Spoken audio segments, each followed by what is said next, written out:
Lesson 16 on functions and graphs. In this lesson, we are working on a typical exam question on functions and graphs. Please subscribe, like, share, and comment.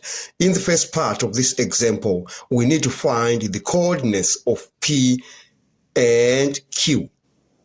All right, so we need to find those points when these two graphs are equal. So at these points, P and Q, where the graphs cut each other, we say those graphs are equal, which means we say fx is equal to gx. But we are given that fx is x squared, so we say x squared is equal to minus x plus 6. Now we take what we have on the right-hand side to the left-hand side. We have x squared plus x minus 6. That's equal to 0. Now we factorize the left-hand side by the method of inspection. We have x minus 2 into x plus 3. That is equal to 0. Now that means x is equal to 2 or minus 3. Now we need to look for the corresponding values of y because the question says find the coordinates of P and Q. All right, so we need to take any equation. We can take this one or we can take that. So let's take fx is equal to x squared. So we need to find the corresponding values of y. So when x is equal to 2, y is 2 squared. So we have 4. So for this, we say y is equal to 4. And also for this other part, for x is equal to minus 3, we say minus 3 squared. So we get 9 for that.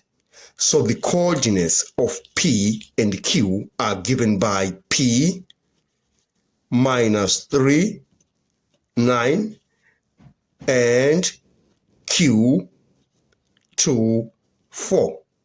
All right, so we are done with that part.